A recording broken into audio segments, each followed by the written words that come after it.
Good morning, ladies and gents, and welcome to this fourth, I'm telling you now, we're at number 4, ISBL Talking Head session. Today we're going to be talking about the Institute's individual membership program. ISBL is the only national professional body that's uniquely dedicated to improving school business practice and promoting the profession as a fantastic and rewarding career in education. Becoming a member not only provides its members and everyone in the school business profession the opportunity to connect with like-minded professionals across the UK, but it also provides an unrivaled support for your career with access to tailored qualifications, training, a repository of helpful resources and support guiding you through the Institute's nationally recognised professional standards. What I really wanted to do today was bring together a couple of the Institute's long-time members, Alison Moon and Debbie Beazar, who are going to be able to talk about their experiences as being part of a member of the Institute. I'm also, as always, joined by ISBL CEO Stephen Morales, who's going to kind of give us a brief start to this session today and talk about what's been going on in the Institute as a whole. So, why are Alison and Debbie able to talk to us today? Well, Alison Moon is a trust business manager at Veritas Academy Trust.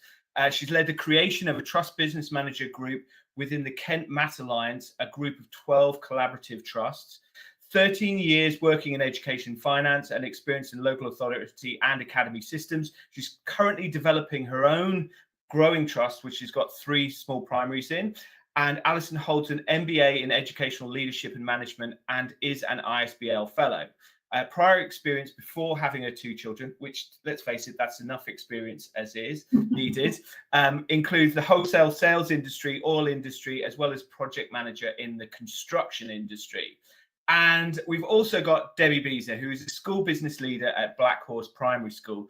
Debbie has worked at Blackhorse Primary since 2001. She's currently working as the business lead for a new primary MAT that her school and 12 others are forming, which is hoping to be opening in September 2023.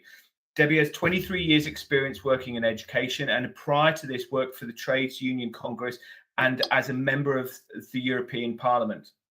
That's some pretty prestigious credentials there, Debbie. I like that. Debbie also is a fellow and a trustee of the Institute, an NHT member and a chair and founder of the South Gloucestershire School Business Leaders Group. In November 2019, Debbie was awarded the ISBL CEO Award for exceptional contribution to school business leadership. And if that's not enough, Debbie also is an associate governor at her own school and a finance governor at a local community primary school. So thank you both very much for joining us today.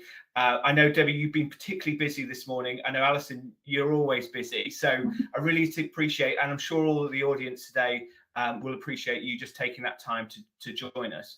Stephen, if I can come to you first of all, please. What's been happening at ISBL this busy spring term? Thank you, Ryan. I mean, as ever, we're dealing with the ongoing turbulence, if you like, in the system, and the continued disquiet related to pay and potentially unfunded pay. So that continues to be an important area of debate, and certainly we want to see the best outcome for teachers, because any world-class education system is only as good as its teachers. As an institute, we try very hard to stay out of the politics, but we inform the debate in a considered way, providing evidence to support the arguments, and we hope that there'll be a swift resolution in the not too distant future, so that teachers are paid properly and we can get on with the business of teaching and learning. But putting that to one side, our big focus at the moment is the imminent launch of professional standards, and we've spent a lot of time, in fact, well over a year now, consulting with stakeholders, including national associations, unions, professional bodies, training providers, universities, of course, practitioners and the DFE, on making sure that the professional standards reflect the education landscape, but also address the complexity which is now there. And I think since we last revised our professional standards, which was back in 2018-19, things have moved on considerably. So now within the standards, we talk a lot about sustainability, we talk about the role of technology, we make important mention of the need to address inclusion, diversity and equality. And we're very pleased to be able to announce that these revised professional standards are endorsed by all of the key actors. So the sector bodies, without exception, the DFE, accrediting bodies and professional bodies. So it's an exciting moment for us. And I think probably at this point, Ryan, it's just worth us restating the role of the Institute. And essentially it boils down to three fundamental things, and not a great deal more. Not that it's unimportant, but it's a very focused bit of activity that we engage in, and that is setting standards, and we do that through the professional standards and ensuring that key actors are involved in their construction, and then we seek to get endorsement of the standards, and we've achieved that. Validating practice, so it's okay having standards out there, but what we don't want is the sector marking its own homework. Like any other sector, I mean, I'm sure we could all pull off the internet the expectations of a brain surgeon, but could we actually do the job? Someone needs to be policing or validating that the individual that makes the claim against those standards is meeting a certain standards, and the normal way to do that is through qualifications and certification. So it's our role to make sure that there's appropriate validation of practice through qualifications and through a new piece of work that we're going to launch next month, and that is certification by the Institute against any tier of the professional standards and any discipline. And then finally, what we do is we inform improvement. And what I mean by that is it is through our work, through the creation of professional standards and through research efforts that we talk to training providers and universities as they're developing the curriculum content. And it's our job to make sure that the curriculum content is responding directly to the needs of both practitioners and the sector at large. So it's three very fundamental things: setting standards, validating practice, informing improvement. And I mean, the Institute financially, research-based wise, needs to be connected with it, with the body, the sector body, the professionals, colleagues, and it's reliant upon membership and people being members and supporting the Institute and its work. But just, and we're going to talk and really hear from Alison and Debbie, but from your perspective, why should colleagues be part of a professional body like the Institute?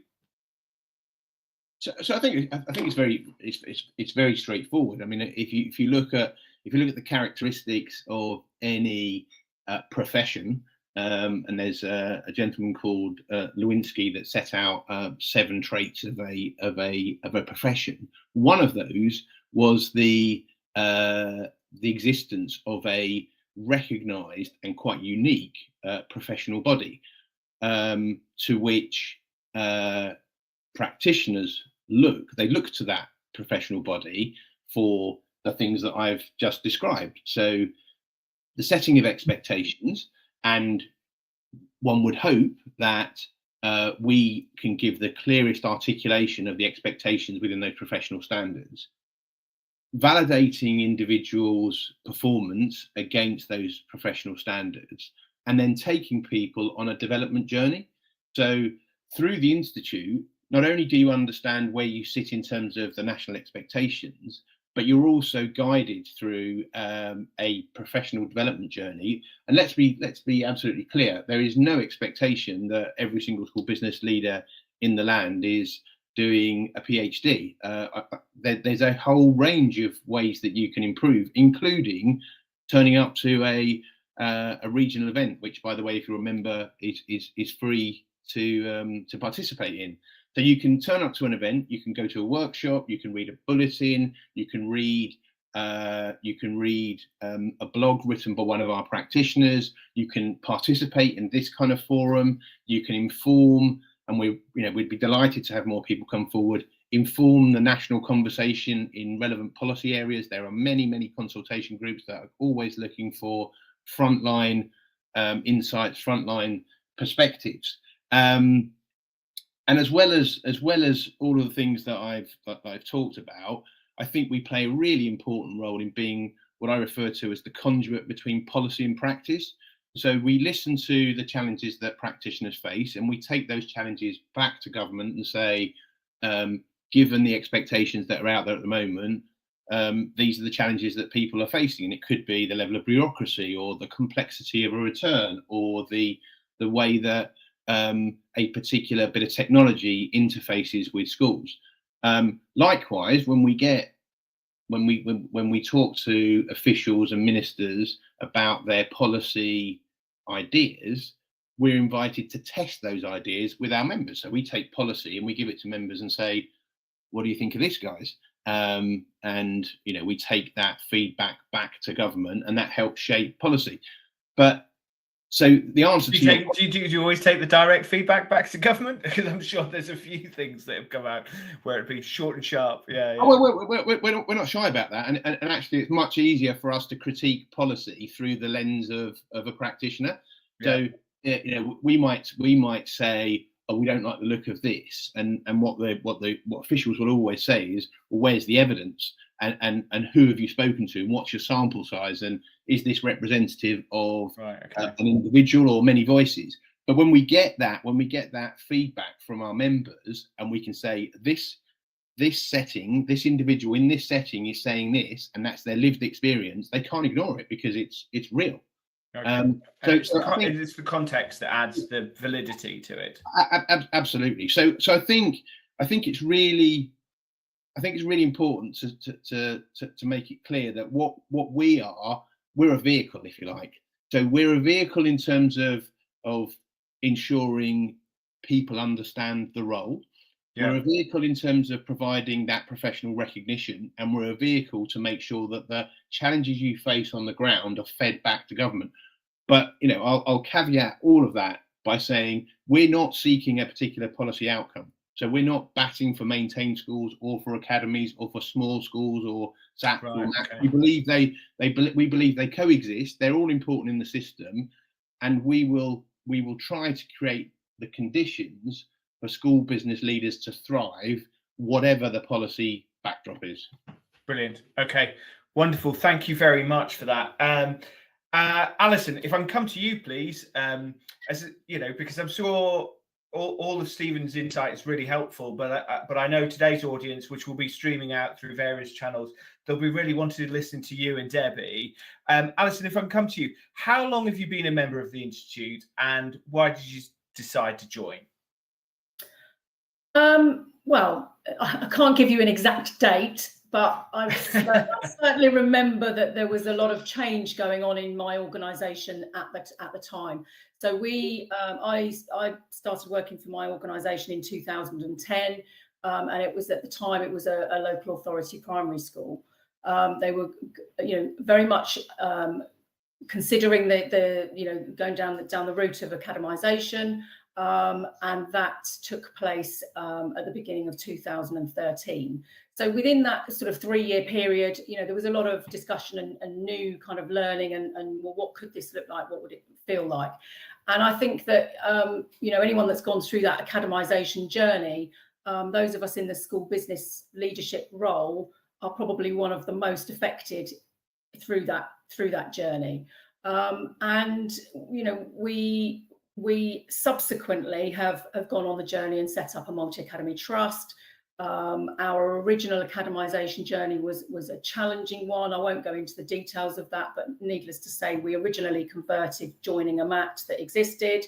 2 or 3 years later down the line, we ended up pulling away, and we've set up our own multi-academy trust since then. So there was a huge learning curve around that time. And I felt very, very strongly that I was looking for somewhere for guidance, somewhere to, for a framework for me to build upon and to look at the way that I was kind of developing our trust going forwards around all of the different sort of business areas, be that finance and HR, bringing in my role that I was playing it within the governance side of things as well, and really sort of having that, building that trilogy between governance, business, and the pedagogy side of things. And I kind of stumbled across what was then NASBM, and whether it was in 2014 or 13 or whatever, I couldn't tell you, but it was that, I became aware of it, decided to join, had then access to the website where I was able to see templates for various different things, policy documents, that kind of repository of information that is available, that is built over time. And I also went to one of the regional events that Stephen alluded to earlier on that are regularly available. And I think it was a bit that in particular was quite an eye-opener for me in those early days. It just kind of, there was an ability to have sector experts in one place that were, delivering presentations and offering workshops on a range of topical information that was highly relevant to me at that time. And I said, that was kind of the foot in the door. And I think from then, as a member of NASBM, now to what I feel is probably quite an embedded fellow within ISBL. I'm on the committee for the Fellows Forum, and partake and I've chaired meetings and delivered content, and I think most people within ISBL and certainly fellows will know who I am. But I didn't wake up doing that. I didn't wake up adding that content and wake up being invited to do things like this. It's a journey. You have to start somewhere, and it's kind of taking that first step into anyone that I would suggest that is either new to the role or new to having a changing role, or so I would recommend. Stephen suggested that not everybody within the sector as a school business leader will necessarily be a member of ISBL, but I would say that they would all get a benefit from it. And I think the interesting thing, been a really positive part of my journey. I think that's the interesting thing, isn't it? What I'm hearing is you saying is you had a problem. There was a community of people that were basically working through these problems. You joined that community, and over time you kind of realized that there needs some structure for a community to thrive. It needs some structure. Like you said, this content just doesn't happen. Somebody has to coordinate it. They have to facilitate. They have to organize it. They have to book the kind of meeting areas, and that all has to be facilitated. Debbie, if I can come to you, please. I mean, I know, you've been obviously in the sector for a while now. I know you've been an ISBL member for a while now. What benefits do you get most value from as being a member? I think for me, the key ones are, first of all, the professional standards, because they've really helped me understand where I am, where I want to be, and what I need to get there. They've also helped my school understand that as well, and give my head teacher a really good understanding of the role, which he didn't have. And he will openly say, that actually it helped him understand how I could develop more and contribute more to the leadership of the school. And so I still continue to use those as part of my appraisal process. And they have really formed really helped me develop my career path and my journey. And I've then been able to tap into the qualifications that ISBL offer then to enable me to upskill myself, which is something I wanted to do. to enable me to upskill myself and prepare myself for really a new journey that's coming, because our schools are all academising, and there are going to be some really exciting opportunities as a part of that. And I feel it's really helped me, and it's kind of given me the confidence. It's knowledge is power, isn't it? When you understand what you're going to need to be able to do the job, it really helps you understand what you're going to have to do. And I think that's what the professional standards have done for me. They've created that clarity for me. And then the conferences and the regional groups are really pivotal, because the amount of people that I continue to meet that continually inspire me and have given me the confidence to grow as a person. And I think, gosh, that person's done that. That's amazing. Maybe I can do that. And, people like Alison, who I really, really met properly for the first time at the last conference, it was just really inspirational in her work that she does as a fellow. And I'm new to fellowship. So there's that part of it, as well as all of the CPD and that you get from those conferences. You just come out absolutely buzzing. Your head's just buzzing, because there's just so many things that you sort of take away from it. And I think that all of those tools and resources are really useful as well, but the advice as well. So, I have sought advice on my career journey, and I've spoken to Stephen and got some really helpful tips on areas that perhaps I've needed advice on that I'm not sure where I've needed to go on. I think it's really interesting how you've said you've used the professional standards as a way to help, your manager, your head manage you. I think it's, I thought the professional standards were one of the smartest moves the institute, since I've known them, and I think you're absolutely right. I think just helping people who are in peers in senior leadership understand the actual role that they've never done, and creating a framework for that, and going, because anyone will say, I work really hard, and like Stephen said, kind of self-marking. It's, have you worked hard? Oh yes, I've worked very hard. But then having that validated, being able to go, actually, I'm a tier 3, tier 4, you're like, you're lucky to have me. I love being here, but you are lucky to have me. Absolutely. It's great, it just gets that recognition from there, and it's done, and it can't really argue against it either, because it's done in consultation. It's done with the NHD, ASCL, all these other bodies, the DFE. So it is actually done under consultation. It's not, I'm better than the school down the road, and it's that kind of, you've just picked somebody who's probably not as, who might be junior, and therefore it's not a fair comparison. This is a genuine framework to compare yourself against. Alison, one of the things that I've just kind of looked through the membership, one of it says things is you need to commit to 21 hours worth of continuous kind of professional development. Was there anything about the kind of signing up that put you off? Was that a bit of I don't know if I'm going to find 21 hours? No, I mean, I think that to be fair, that came in, I think, after I was already a member. Right.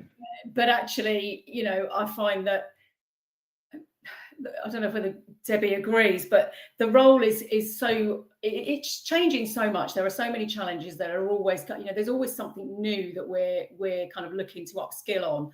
And actually 21 hours across a year is not an inordinate amount of time. There's no, I don't think it's it doesn't have to be a specific course that takes that set amount of time. So we can do what research that we might carry out within our day-to-day role can often be used to go towards that. If you attend one of the conferences or regional events that are on, you can put that towards it. It's quite easy to sort of chip away at that. I've certainly never found it an issue to meet that requirement. Okay. And I suppose if you do the national conference, it's kind of technically 24 hours if you stay overnight. So that's tick in the bag. Yeah, I love that. A lot of the additional things that are going on, the Department for Education are obviously putting out a lot. There's been a lot of change over the last few years in particular, and they're putting out their power hours. Well, if you attend sort of 4 or 5 of those throughout the year, that chips away at some of it.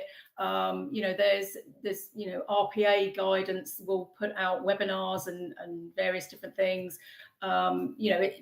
Which we need to know anyway. It's all part of our job, and by doing that, actually, it's helping us to stay on track with what we should be learning anyway. Yeah, I definitely think with the format of learning delivery now and information delivery, especially like you said, power hours, online webinars, podcasts, all of these things.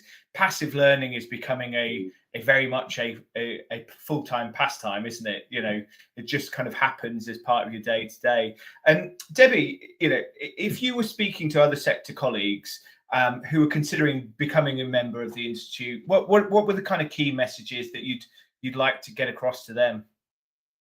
I think for me, it's not just about you. So this is what I've really enjoyed about my journey with ISBL is not just being about me. So whilst I've got an enormous amount from it for myself, it gave me the knowledge and the courage to set up my own regional network group. And I couldn't have done that without those people that I met through ISBL and the wealth of knowledge from those that had already done it. They were absolutely pivotal for me.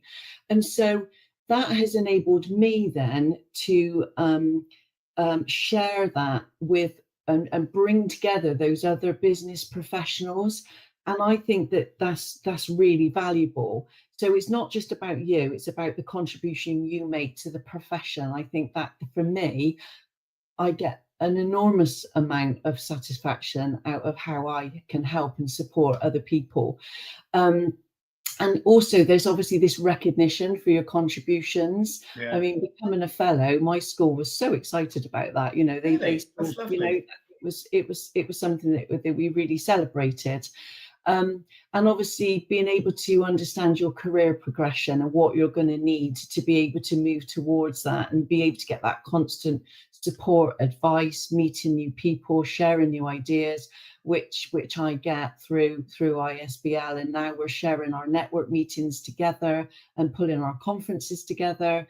So our members will then be able to reach out and meet more members outside of that. So I think there's so many advantages to being a part of it that I would wholly recommend it. And I would have got so much from it myself and continue to do so.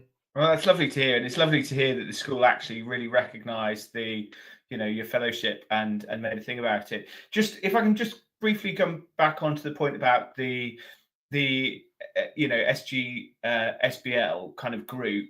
And, as a figurehead within that body and that regional group, what do you think the regional groups want from the Institute? What are they looking for from the Institute? What would they like to see more of from the Institute?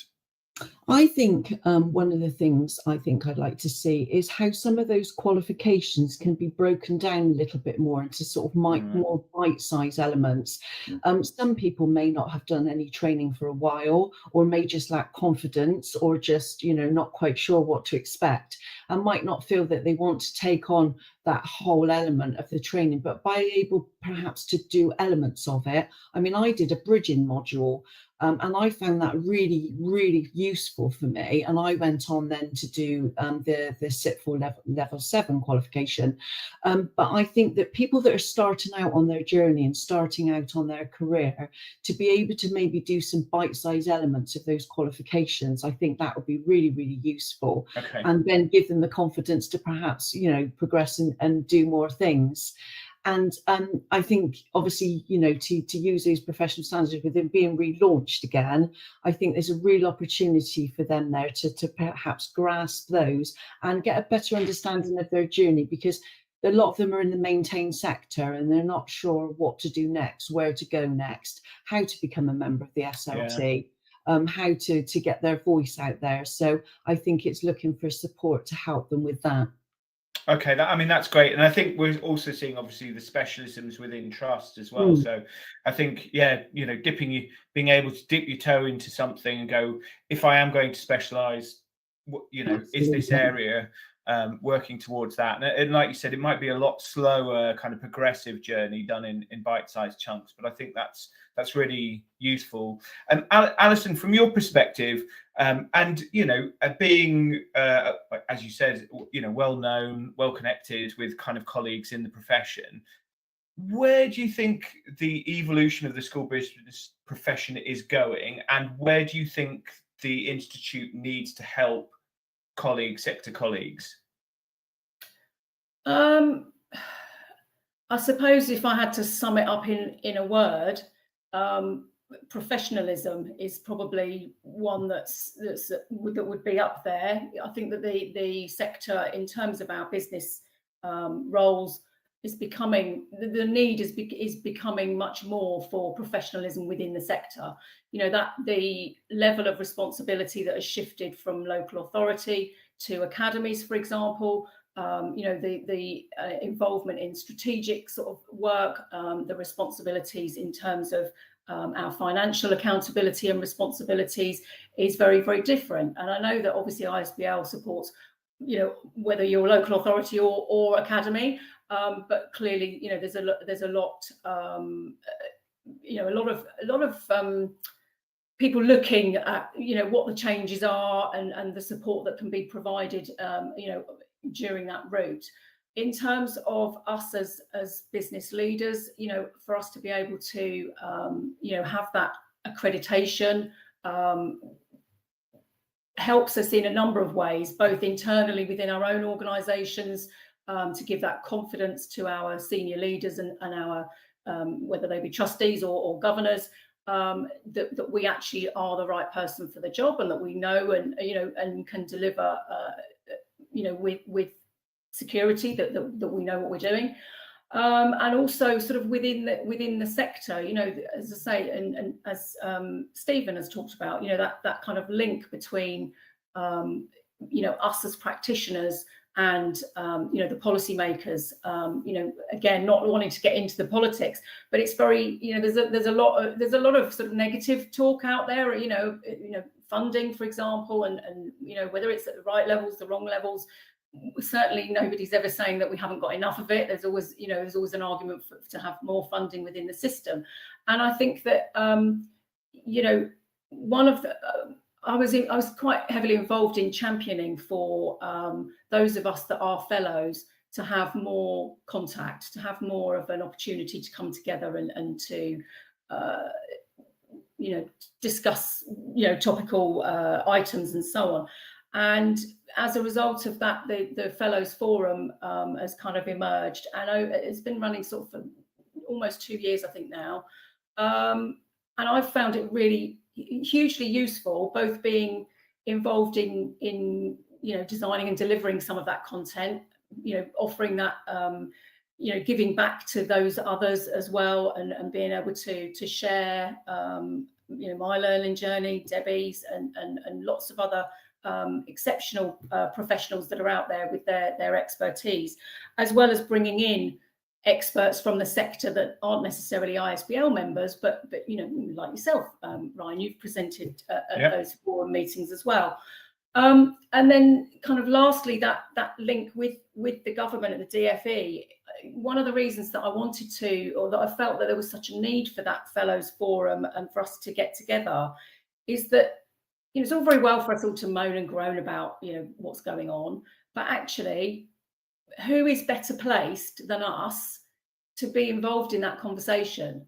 And, you know, I think that certainly being involved in that debate and being able to, you know, just have the chance to have contact with Stephen and with the you know, the chair of the trust board of ISBL and others that are involved in those discussions with the DfE, I think that having that as a conduit is hugely helpful, and I think as a sector will make us, you know, much stronger.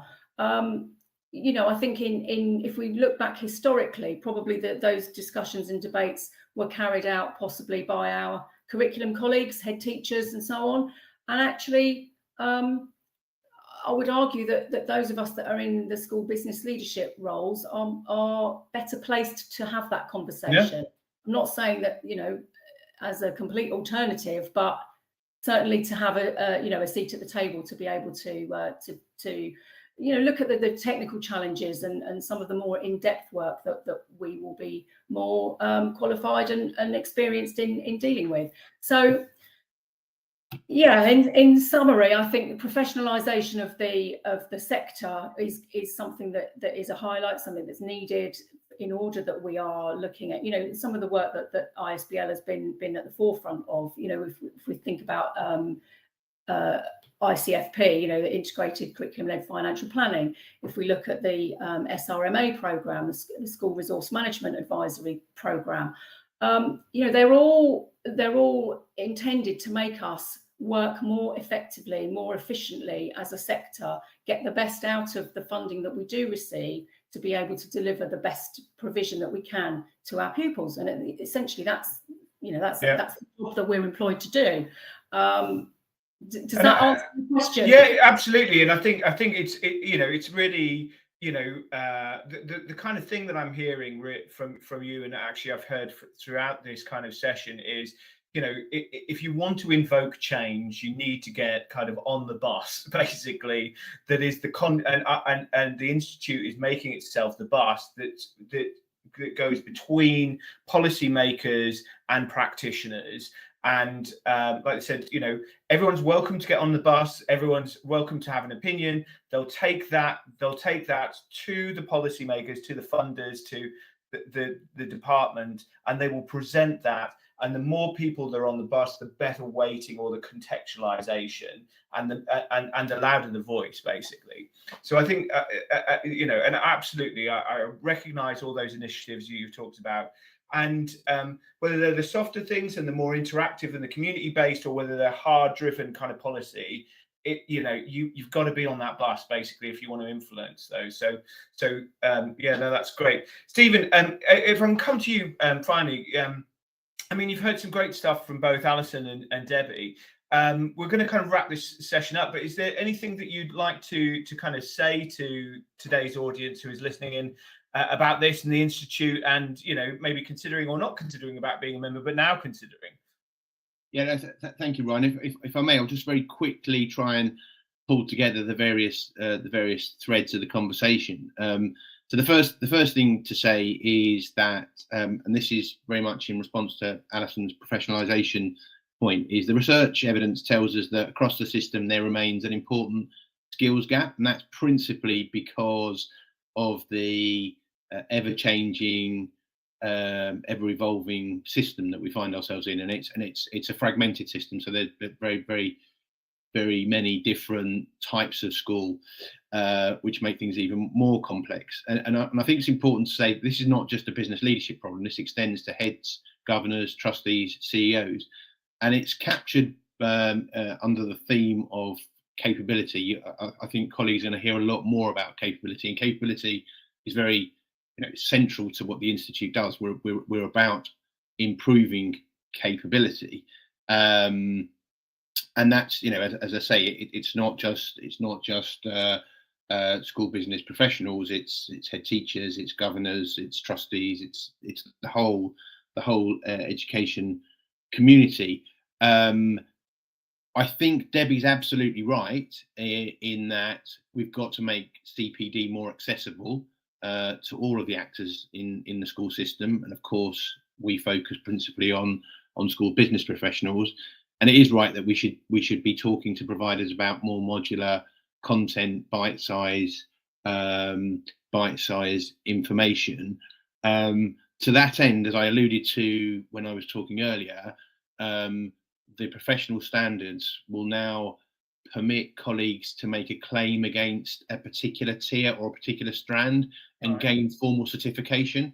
So even if you don't embark on a big program of study, if you do a module, if you attend a workshop, that may be sufficient evidence to say, actually, I'm operating at tier 3 in this particular discipline, and you'll get a certificate to recognise where you are. The other thing about that is we're involving the head teachers and governors, so employers, in that process, so that they're having to pay attention also to the important work that the school business leader does.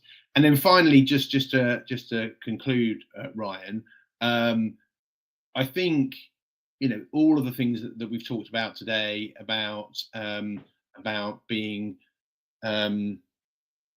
if you like, the institute being the conduit between policy and practice, the extent to which both Alison and Debbie are involved in supporting important conversations and networks with other colleagues. For me, this talks to this agenda of a self-improving system, and we're demonstrating that through this kind of work. It's system leadership in action, which is fantastic, and you know, you've got two really important system leaders in the room. And I think it as Alison quite rightly said, you don't get out of bed and decide actually you're going to be involved in all this stuff. It's a very organic process, and I think what I'd say to colleagues out there is get involved at a pace that works for you, but you know, don't feel like so I think the important thing to say, don't feel intimidated by the prospect of having to stand up in front of hundreds of people. It doesn't have to start like that. You can be in the shadows until you want to come forward. You can be involved in a small way or a big way, and you can do that over a year or 5 years. It doesn't matter. But what I would say finally is broaden your horizons. So if you stay very local and you don't look outside of your own context, your professional development journey will look very different to somebody that says, you know what, I'm going to speak to the 5 schools near me, and then I'm going to work with the region, and then I'm going to talk nationally, and actually I'm interested in what's happening internationally, and that's how we grow. And I think what, you know, but both Debbie and Alison are doing is exactly that. They are broadening their horizons by their involvement in multiple strands of activity, and also in dialogue, so in listening mode to all sorts of stakeholders. Brilliant. Alison, Debbie, thank you so much for giving up some of your time today. It's really great to see you both. I shall definitely, if you're both heading to the national conference, I will see you on the dance floor. That's always the best place. And it was a great band last year, can I just say as well? Like, it was such a good band last year. That was definitely one of the big highlights. Stephen, great to see you as always. Thanks a lot. We'll be talking more about the professional standards at our next Talking Heads, which is coming up next month. So for all of you who are watching today, make sure you follow the Institute. Make sure you check us out on Crowdcast and follow us on Crowdcast, or you can follow us on the ISBL YouTube channel as well, so you can stay up to date with everything that comes through. Even if you can't join us live, like for today's session, you can always watch the replays, and really useful. So thank you everyone once again. Really appreciate your time. Have a lovely day. Thanks very much all. Bye.